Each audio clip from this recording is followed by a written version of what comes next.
Hello, magandang hapon mga ka-farmland. Nandito kami sa Pangi, Laguna pa rin. So ito po ay nasa bundok pa rin yung area, yung daan po papuntang Galalan. Along Barangay Cemented Road. At madami pong tanim na niyog. Ay, may lansones din. Ayun o. Madaming lansones pala ito. Ito ay 2.2 hectares na tax declaration pero pwedeng patituluhan. Buhay po yung may-ari ng nakapangalan sa tax deck. So, along siya ng kalsada, sementado po. Yan, kung makikita nyo. Itong area po ay pababa nga lang po doon. So, papunta kami doon. Ito po ay mountain view po. Secure sa Bagyo kasi pababa siya. So, matataas yung kabundukan na nandyan. At napapalibutan po tayo ng bundok ng Sierra Madre. Ayan. Ito po yung kalsada. Tapos ayan na yung property. So patag siya pagdating doon sa area doon. Ayan o. Sa kabilang bundok na yon. Kung hindi ako nagkakamali, baka sakop po yan ng Pakil. Ayan, ang dami pong bunga ng niyog. May mga prutas din po. At habang hindi po naulan, ito drone na po nung aming piloto. Para po, yan po. Pagbaba po dito, papunta po doon, patag po ang property.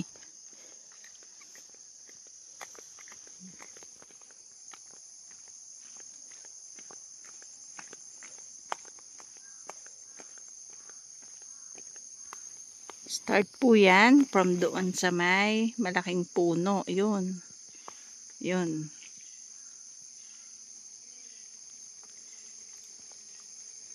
Hanggang doon sa may malaking puno pa rin na yun. So, yun. Estimated po, aabot po ng nasa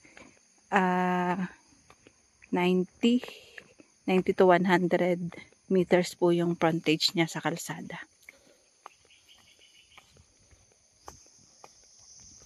Mga ka-farmland, ang property po ay tumawid pa ng konti dyan. So, may sako pa po yung may mga niyog na yan. Yan.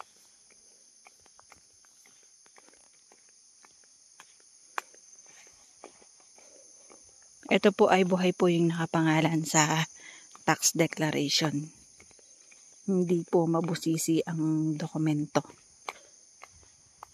Yan, meron pong riprap yan. Ginawa po ng riprap. So ito, kasama pa po yan sa property. At ayan nga po, kung makikita nyo yung mga niyog.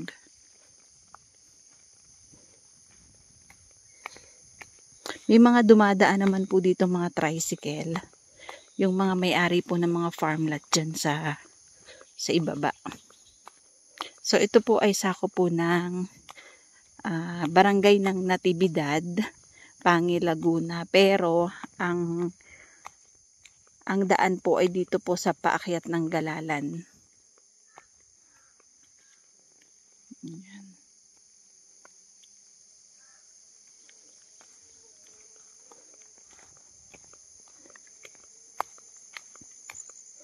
Madami pong nyog itong property.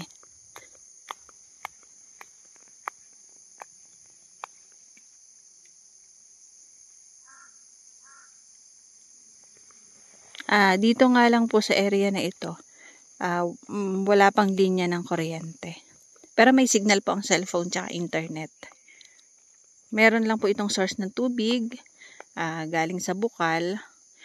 Pwede naman mga ka-farmland na mag-solar na lang po muna pansamantala.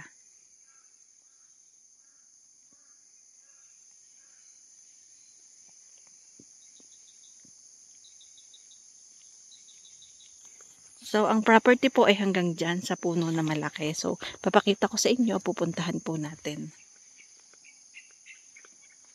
Yan. Sako pa yan, yung area na yan. Sako pa ng property yan.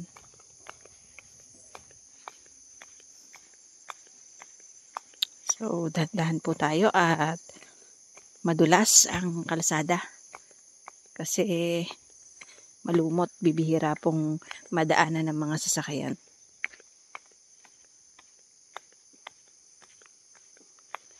Dito po sa kalsada, ito po yung pabulusok or pa-slope, pahili, rolling.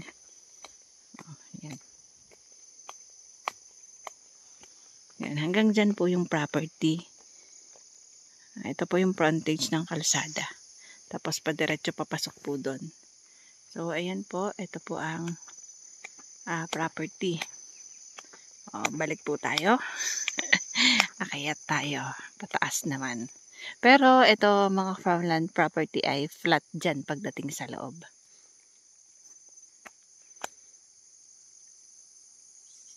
Ayan, madaming nyog. Estimated po, abot po ito ng nasa 200 puno ng nyog.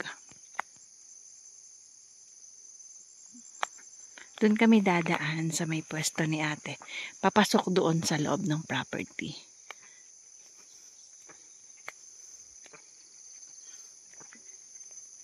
Ayan, papasok na kami sa loob ng property. So, patag dito. May part lang din na pataas na konti papunta doon. May mga tanim na prutas. Ayan. Pasabak tayo sa damuhan.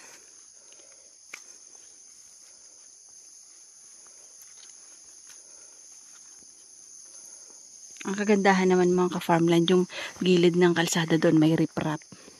So, hindi ka magwo-worry na guguho yun.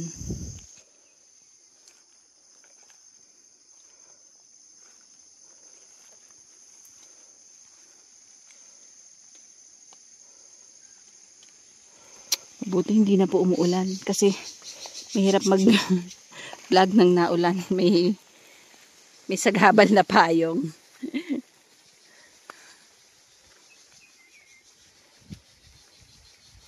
Yan, grabe. Ang daming bunga ng nyog.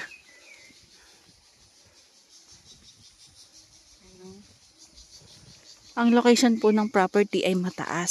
So, hindi po babahain.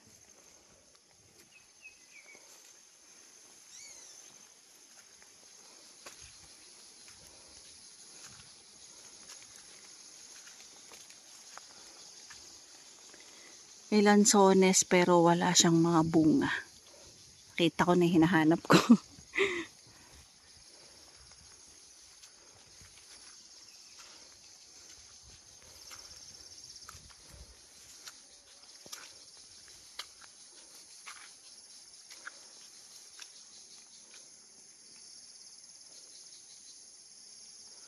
Meron pong mga saging at merong koprasan dito.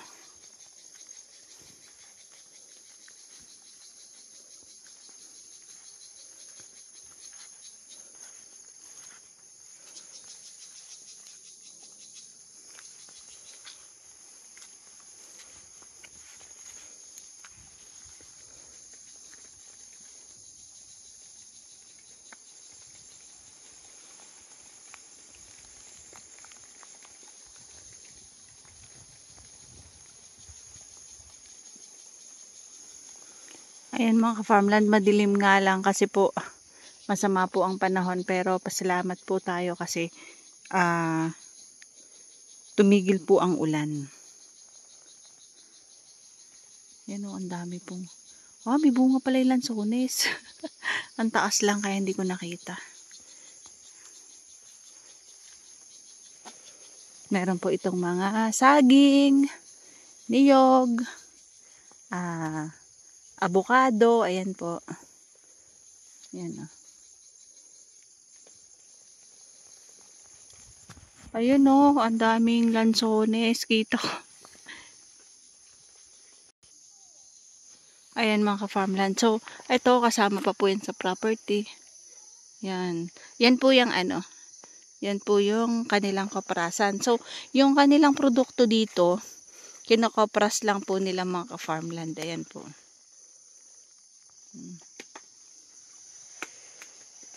Hindi po nila binebenta yung buko kasi sa ibang farmland po pinagbibili po nila yung buko.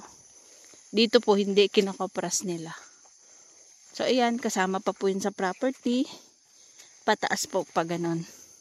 So itong mga farmland ay 2.2 hectares po na 400 pesos per square meter.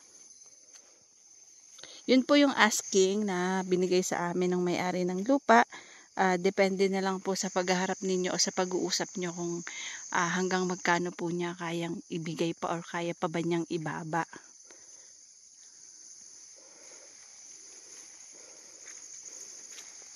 Yan, kasi ayan, boundaryhan po yan, boundaryhan ng property. Ayan. Mga ka-farmland, pupuntahan ko po yung madaming bunga ng lansones para maipakita ko po sa inyo. Ay, pag maulan talaga, ang kalaban ay mga isatik. Grabe. Hindi pa naman kami nakapagbota.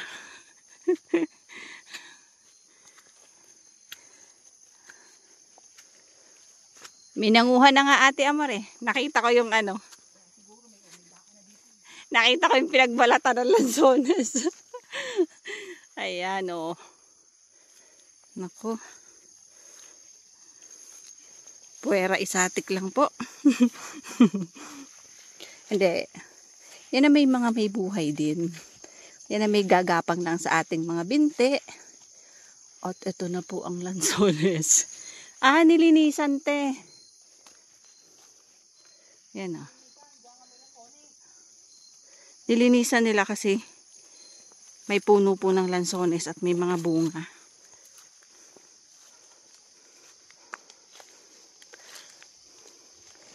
Ay, grabe, ang daming bunga. Hindi lang abot, hindi lang hinog yung ano, yung mababa. Ay, nakakatuwa Ate Amor. Ayan mga farmland oh.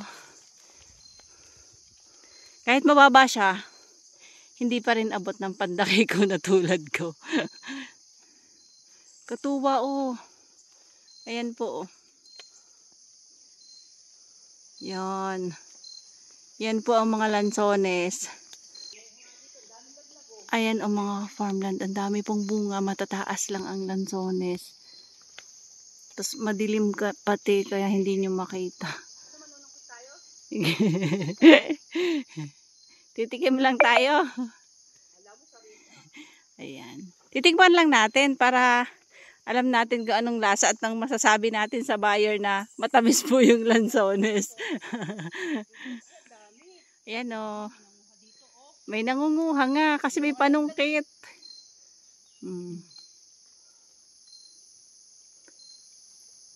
Nasa sulo kayo ha?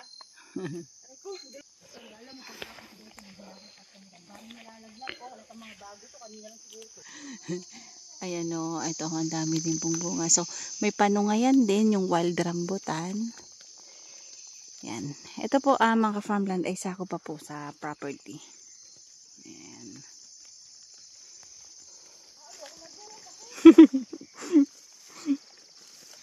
Nakagat na po ng hantik. Mataas na dito ang mga lansones.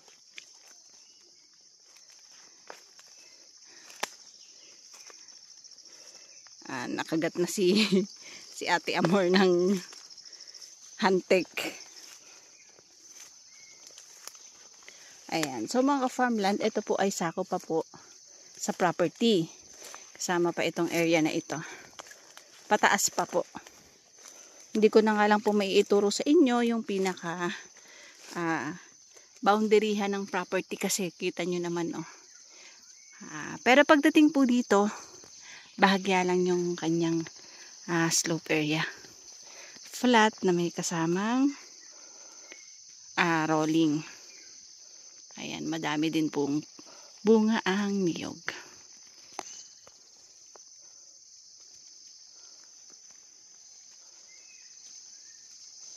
Ayan, madami din pong bunga lansones.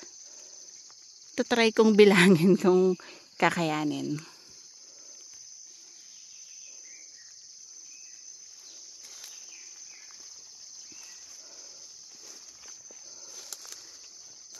Ayan.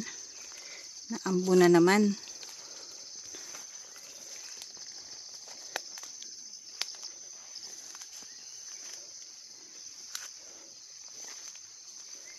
Isa, dalawa, tatlo, apat, lima.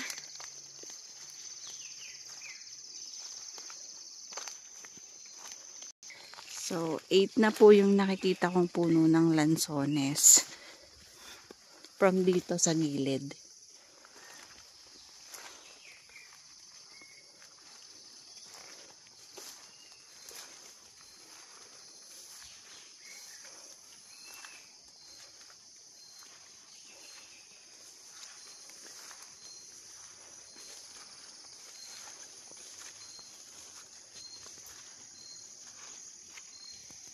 So, meron pa po akong nabibilang na 13 puno ng lansones at sobrang daming bunga.